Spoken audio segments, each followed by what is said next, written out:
कसर तो कोई कसर रह गई है बताओ।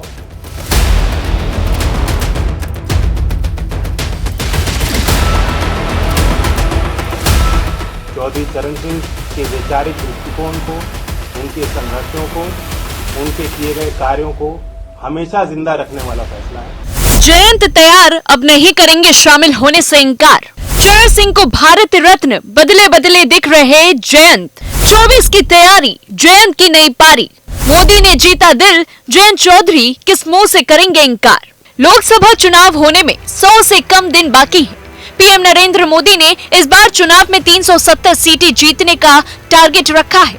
बीजेपी और उसके सहयोगी दलों के गठबंधन एनडीए पीएम के इस लक्ष्य को पूरा करने में जोर शोर से लगे हैं, तो दूसरी ओर मोदी के विजय रथ को रोकने के मकसद से बने विपक्षी दलों के आईएनडीआईए गठबंधन को एक के बाद एक झटके मिल रहे हैं। बीजेपी अपने एनडीए कुनबे की ताकत बढ़ाने के लिए छोटे दलों को भी अपने साथ जोड़ रही है, तो वहीं पूर्व पीएम चौधरी चरण सिंह को भारत रत्न देने के ऐलान को इसी से जोड़कर देखा जा रहा है। कहते हैं कि लोकसभा का रास्ता उत्तर प्रदेश से होकर ही गुजरता है, यानी जिसने यूपी में मैक्सिमम सीटें जीत ली, दिल्ली में उसी की सरकार बनेगी। उत्तर प्रदेश में अपनी सीटों की संख्या बढ़ाने के लिए बीजेपी राष्ट्रीय लोकदल के नेता जयंत चौधरी के साथ बातचीत कर रही थी। जयंत चौधरी यूपी में पहले से ही अखिलेश यादव की पार्टी सपा के साथ गठबंधन में है, तो दोनों के बीच सीटों को लेकर पहले ही डील डन हो चुकी है। लेकिन एनडीए में शामिल होने के लिए उन्होंने कुछ शर्तें रखी थी। अपने दादा चौधरी चरण सिंह के लिए भारत रत्न सम्मान भी इसमें शामिल है। अब मोदी सरकार ने चौधरी चरण सिंह के लिए देश के लिए सर्वोच्च सम्मान यानी कि भारत रत्न का ऐलान करके जयंत चौधरी को अपने पाले में करने का कदम उठा लिया है। खबर है कि अलायंस के फॉर्मूले पर लगभग सहमति बन गई है और इस फैसले के बाद आरएलडी के बीजेपी के साथ जाने की चर्चा भी तेज है। चुनाव हारे हों जीते हों, मैं गठबंधन में जा रहा हूं, कितनी सीट मिल रही हैं ये कोई मसला ही नहीं। आज को वो फैसला लिया गया है जो पीढ़ी दर पीढ़ी याद रहेगा। चौधरी चरण सिंह के वैचारिक दृष्टिकोण को, उनके संघर्षों को, उनके किए गए कार्यों को हमेशा जिंदा रखने वाला फैसला है। आरएलडी प्रमुख जयंत चौधरी के ताजा बयान से भी साफ समझा जा सकता है कि बीजेपी और आरएलडी के बीच सौदा हो गया है। क्या आरएलडी समाजवादी पार्टी को छोड़कर एनडीए के साथ जाएगी? इस सवाल पर जयंत चौधरी ने कहा, क्या कोई कसर रहती है? आज मैं किस मुंह से इंकार करूं? जयंत चौधरी के जवाब से तो साफ हो गया है कि वो एनडीए में शामिल हो रहे हैं। कसर तो कोई कसर रह गई है बताओ। हालांकि अब तक कोई आधिकारिक ऐलान नहीं हुआ है, लेकिन जयंत चौधरी ने कहा कि बीजेपी के साथ सीटों के बारे में बात करने से आज के खास दिन का महत्व कम हो जाएगा।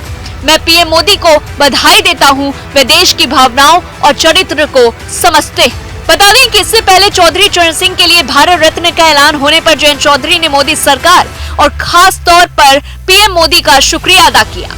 जयंत चौधरी ने हैंडल पर लिखा, पिछली सरकारें जो नहीं कर सकी वह आज पीएम मोदी के विजन से पूरा हो गया।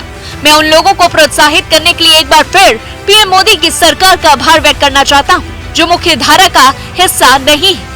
आपने दिल जीत लिया है, यह एक बड़ा दिन है और मेरे लिए इमोशनल मूवमेंट भी। वहीं पश्चिम यूपी में प्रभाव रखने वाले आरएलडी और समाजवादी पार्टी के अलग होने की आधिकारिक घोषणा तो नहीं हुई है, लेकिन इसके आसार पूरे नजर आ रहे हैं।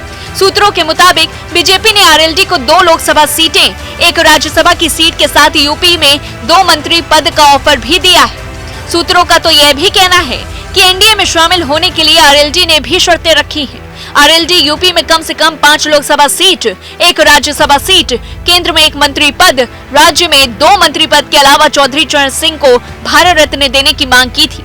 इसमें से भारत रत्न वाली मांग तो पूरी की जा चुकी है। अब ऐसे में सवाल ये भी है कि आखिरकार बीजेपी को आरएलडी की जरूरत क्यों पड़ रही है? आपको बता दें कि 18 अगस्त 2023 को जाट नेता जयंत चौधरी ने बीजेपी के साथ जाने के सवाल पर बड़ा बयान दिया था। उन्होंने कहा था, जो मुझे समझ नहीं पाए वही इस बात की चर्चा कर रहे हैं। मैं बहुत जिद्दी आदमी हूँ, जब कह देता हूँ, मन बना लेता हूँ तो बदलता नहीं। अब उनके एनडीए में शामिल होने की चर्चा तेज है।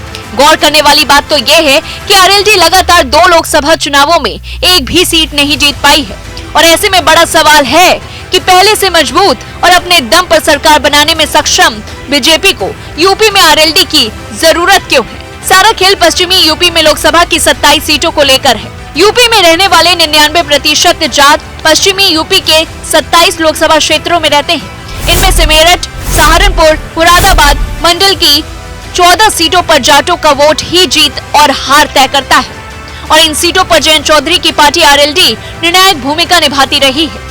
चुनाव आयोग के आंकड़ों के मुताबिक 2019 के लोकसभा चुनाव में इन 14 सीटों में से सिर्फ 7 सीटों पर बीजेपी को जीत मिली थी। 7 सीटों में से 4 पर बीएसपी और 3 पर सपा को जीत मिली थी। इस बार बीजेपी 14 जाट बहुल सीटों यानी कि बागपत, मुजफ्फरनगर, शामली, मेरठ, बिजनौर, गाजियाबाद, हापुड़, बुलंदशहर, मुरादाबाद, रामपुर, अमरोहा और सहारनपुर को जीतना चाहती है। तो जाहिर तौर पर ये काम जाट नेता जयंत चौधरी और आरएलडी के समर्थन के बिना ये संभव नहीं है।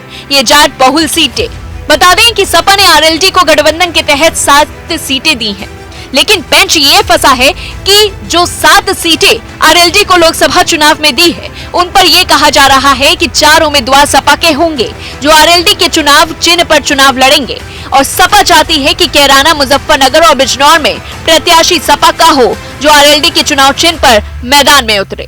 आरएलडी नेताओं ने कैराना और बिजनौर सीट सपा के बताए प्रत्याशियों को देने पर सहमति भी दे दी थी, लेकिन मुजफ्फरनगर और हाथरस सीट को लेकर दोनों दलों के बीच दूरियां बन गई।